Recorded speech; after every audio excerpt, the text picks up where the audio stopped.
What's up, everyone? Back for another beer review, and today I will be reviewing a beer from the Upland Brewing Company, and they're out of Bloomington, Indiana, and this is their Teddy Bear Kisses, the 2019 vintage. So this is a Russian Imperial Stout that is aged on cacao nibs, comes in at 10% alcohol by volume, 80 IBUs at the time of review. This can is approximately 7 months old. And I want to give a huge thanks and shout out to a very good friend of mine and viewer of the channel, Todd. So thank you very much, Todd. I'll post a link in the description box to the beer mail unboxing video I did that contains all the goodies that Todd sent my way. He actually sent me this one along with the bourbon barrel aged variant and 2 of the bourbon barrel aged variants. So 4 total Teddy Bear Kisses. And that was basically late last year. I think it was in December.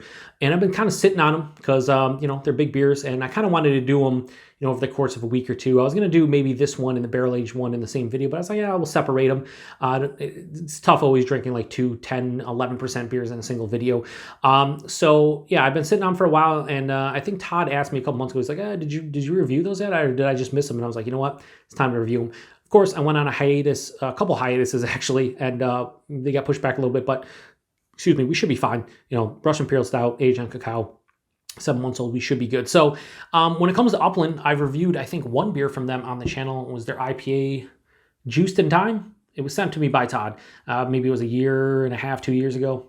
It wasn't quite 2 years ago. I just started my channel it was like 26 months ago. So it might have been about a year and a half ago. And it's funny because I know Upland from their sours, and we do get their sours here in the West New York area. But like outside of that, I didn't know they did like hop forward beers. Certainly didn't know they did an entire, series of Russian Imperial Stouts aged in cacao and bourbon barrel aged stuff. So trying this along with its bourbon barrel aged counterpart plus a couple of variations of it, yeah, like sign me up. So yeah, hopefully this is delicious.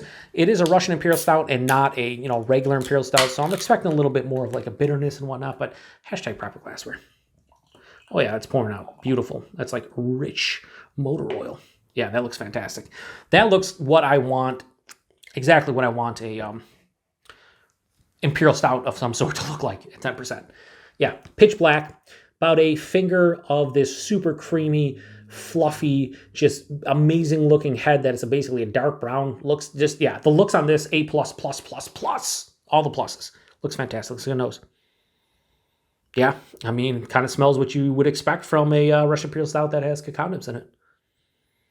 Yeah, deep, robust chocolate, almost fudgy kind of aspect. Not quite sweet, but more of just like a straight fudge that doesn't have a ton of sweetness to it. Dark chocolate, like 60, 70, 80% cacao bar. There's a little bit of molasses and like straight up caramelized sugars in here. Oh yeah. Touch of like a black licorice. Very slight touch. There's a little bit of a bitterness you're getting on the nose. Like I said, when it comes to Russian Imperial Stouts, for me, usually the difference between that and Imperial Stout is they usually have more of like a bitterness and a little bit more alcohol, or at least that's what it seems, for my palate anyway. I'm sure there's differences between a Russian Imperial Stout and a regular like American Imperial Stout. Yeah, oh man. It smells sweet, but robust and not overly sweet. There's enough bitterness breaking it up. There's enough of other characters that kind of step in the way in a good way. But the chocolate is the star of the show here. Has a little bit of an umami, almost soy sauce thing. Very slight, probably from the age, but it's not really that noticeable. It's only noticeable after you go back for like 6 noses of it, and you're like, oh, I get a little bit of it. Yeah, it smells really good. Let's get into it. Cheers, everybody, and thanks again, Todd.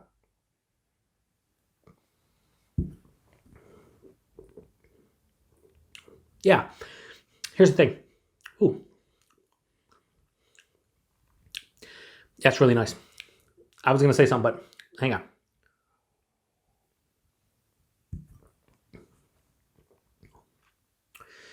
First off, the body, lower side full to like medium. It's really nice for a 10% beer. It's not like chewing the beer. It's not quite full body, but it's approaching it. Really nice. Body's awesome. The mouthfeel, there's carbonation that lets you know, hey, this is a beer.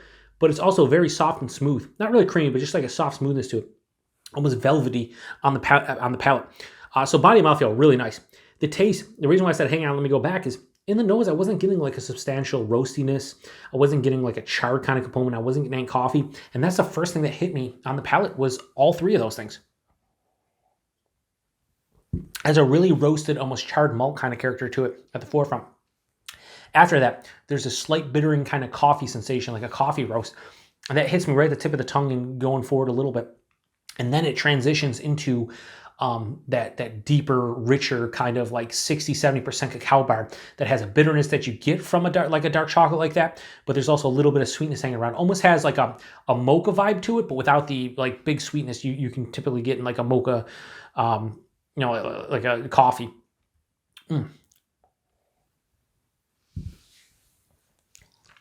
As that continues on though, it does turn a bit sweeter.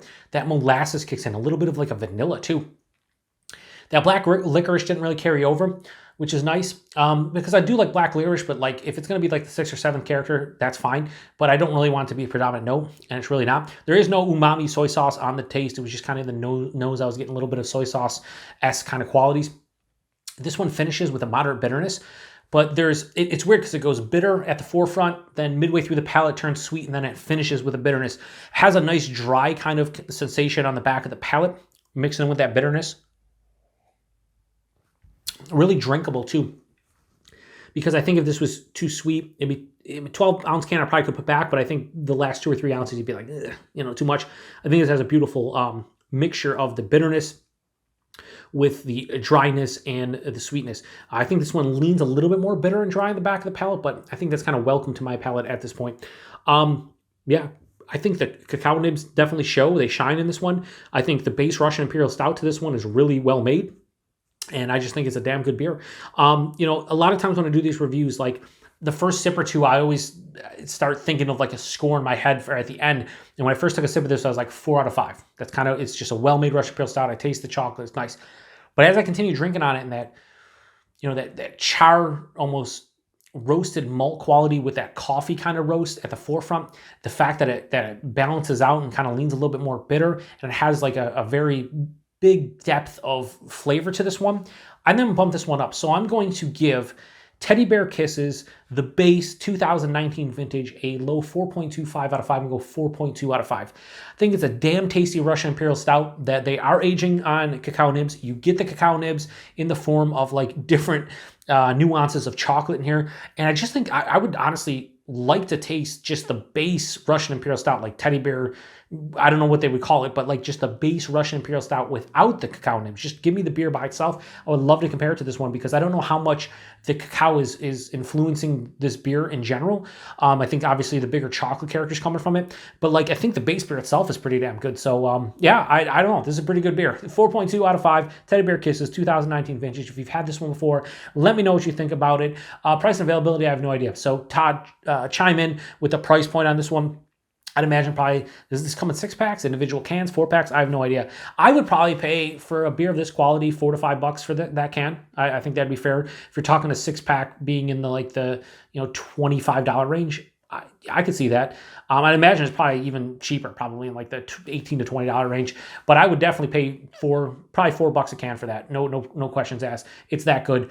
Now I'm really excited to try the bourbon barrel aged version, and then I have the other 2 variants are the bourbon barrel aged with orange zest, I believe, and then one with coconut, which coconut is my jam. If you follow the channel, you know I'm a coconut fiend, and that one is the one I'm looking forward to the most, probably be the last one I review.